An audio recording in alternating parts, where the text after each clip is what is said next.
Par rapport à la dette publique, vous avez fait des scénarios, notamment 4 stratégies. Vous avez opté pour la stratégie 3. La stratégie 3, vous me rappelez dem ci li nga xamné moy dañuy am accompagnement effet. Mais si nous amul accompagnement bi au cas, benen stratégie ban ngeen bëgg jël. Merci beaucoup. Merci beaucoup.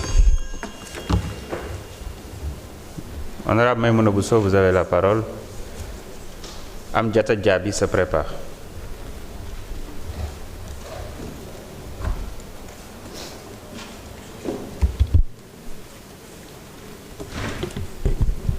Merci, Monsieur le Président. Monsieur le ministre des Finances, Manguilé Nouyou, Monsieur le ministre du Budget, Madame la secrétaire d'État, honorable député Manguilé Nouyou. Monsieur le ministre, dama lay féliciter ci projet de budget bi nga ñu présenté en commission ay fan ñu waxtaanee ko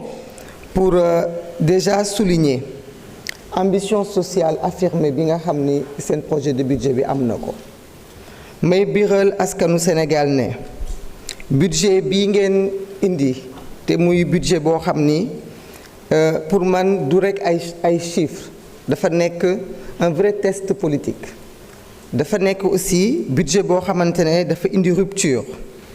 réelle rupture boo xam ni nekkul rekk ci chiffres yu sincère mais dafa nekk itam ci volonté bi ngeen am ci orienté sunu ay dépenses ci li nga xam ni moom moo soxal askan wi loolu ngeen ñu indil loolu la ñu càmbar ak yéen budget bi dafa am cohérence dafa fekk ci tamit li nga xam ni moom la ñu dikk askanu Sénégal mooy jël koppar yi xool ni mu gënee ak ni mu yembee ñu def ko fi ñu ko war a def arbitrage yi nga xamante ne moo ci war mais itam topp koppar yi ba li fi daan am dootu fi amati mooy rek du ñu natt ndax diw nga faral wala diw nga faralul mais dañuy xool fi sénégalais yi am soxla ñu def foofu alal ji may wax itam ni budget bi nga ñu présenté te ci considération générale yi ñu di ko wax waxtaan nañ ci ak yow xëy na am na sax lu nu bëgg nga dolli ko mais dinaa wax askanu Sénégal ni gis naa ci man en tout cas discipline budgétaire boo xamante ne dama jàpp ne xëy na lu ci yokk sax du bare waaye am naa ci rek laaj yu ndaw ndax ci discussion bi foog naa am nañu interpellation yu ma amoon ci fële ñuy wax camp bi nga xam ne moom la ñu récupéré ci armée française muy base militaire française bi nekk ci Ouakam mu nekk daanaka 35 hectares base militaire boobu jot na ma leen laaj lan lañ ciy def ak fan lañ ko jëmale foog naa su ma juumulee FONSIS ngeen wax ni moom ngeen ko jox FONSIS boobu foog naa nattal nañ leen lu mat 5,81 milliards bëgg naa xam ban projet la ci FONSIS bëgg a def yan attribution lañ ci bëgg a def ndax li tax ma di ko laaj mooy dafa nekk fi ñuy wax Ouakam te Ouakam di quartier boo xam ni 500 hectares la 5 kilomètres carrés jóge Yoff ba Almadi mais ba Fann mais Ouakam amut benn stade de football ma jàpp ni nag c'est l'occasion ñu mën a profiter ci espace boobu nga xam ni déjà am na ay infrastructures sportives yoo xam ni ñu ngi sur place foog naa kon transformer ko jox ko jël ci as tuut jox ko askanu Ouakam lu war a mën a nekk la fii ci tàmbali balaa ñu ciy sore ndax nag dama jàpp ni fi football toll dama jàpp ni fi équité sociale toll dama jàpp ni fi leneen ak leneen yi nga xam ne xëy na dinañ ci ñëw ci leen ministères yi ni ngeen def ba kenn ku nekk ngeen am lu ngeen ko nattal kenn ku nekk ngeen am lu ngeen ko jox dina baax ñu réparer injustice bi nga xamante ne moom laa jàpp ni waa Ouakam ñu ngi koy subir te ma jàpp ni on a une occasion nag balaa ñuy sore ci projet yi ci FONSIS mën a def ñu réparer injustice boobu noonu. Monsieur le ministre budget bi dinaa ko voter ndax budget bi dafa sincère mais dafa jub te jàpp naa ni élimaanu njëwriñ ñi wax na fii démb ne ci budget bi ci la nar a sukkandiku ngir jubal li nga xam ni moom moo jubadi ci réew mi te président de la république tam ci la nar a sukkandiku ngir jubbanti li nga xamante ne moom moo lënc ci askanu Sénégal donc man damay dalal xelu sénégalais yi rek pour wax ni xëy na débat yi dina gudd xëy na débat yi dina yaatu mais man ci sama jàngat ci li ma jot a dégg ak yéen ci travaux yi ngeen ñu indil gis naa ni bu nekkee souveraineté yéen a ngi ci bu fekkente ne tamit sincérité budgétaire yéen a ngi ci maintenant li jëm ci ay débat de dette foog naa loolu leeral ngeen ko weesu nañ ci ku ci bëgg a indi débat nag loolu kenn mënu ci dara mais foog naa ni koppar yooyu fay boo ko lebutoon doo ko fay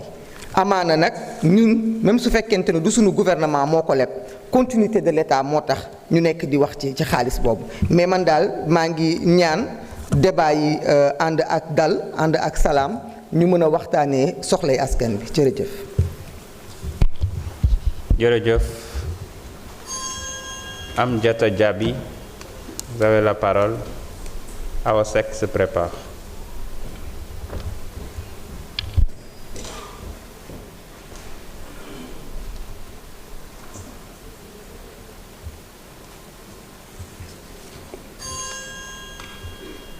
Merci, Président. Monsieur le ministre ainsi que vos collaborateurs, chers députés, à l'occasion de l'examen des considérations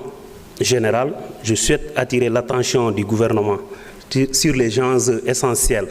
pour nos populations. Monsieur le ministre, je prends la parole pour rappeler les difficultés persistantes du département de Saraya. Saraya, un territoire qui contribue fortement à l'économie du pays, mais reste le département le plus oublié du Sénégal. Monsieur le ministre, l'état des routes du département de Saraya, notamment Saraya Sayansoutou, Bembou Sabodala, Bransan, plonge des villages entiers dans l'isolement. Cet enclavement empêche ou freine même, je dirais, l'économie du département de Saraya, empêche l'évacuation des malades. Et d'ailleurs, cette année, dans le Sirimana, nous avons enregistré 2 morts. Ces 2 jeunes sont morts parce qu'on ne pouvait pas les évacuer. Et vu l'état des routes de Sirimana, vous avez tous vu au niveau des réseaux sociaux le pont de Khosanto, je dirais même la route de l'or, c'est-à-dire la route Bembou, Khosanto, Sabodala, Bransan, qui est impraticable pendant l'hivernage, non seulement, mais des villages aussi ont demandé à leurs fidèles, tels que Saroudia ou Missira Dantila, de ne pas venir aux cérémonies de Ziara annuelles parce que l'état des routes n'est pas bon. Monsieur le ministre, trop de localités vivent encore sans lumière. L'accès à l'électricité n'est pas un luxe. C'est une condition de développement. Saraya a besoin d'une accélération réelle de l'électrification rurale. En 2025, certains villages n'ont toujours ni réseau mobile, ni Internet. Cela pénalise les élèves, les services publics, les entreprises. Il est urgent de renforcer la connectivité du département. Dans plusieurs communes, l'eau potable reste un défi quotidien. Je demande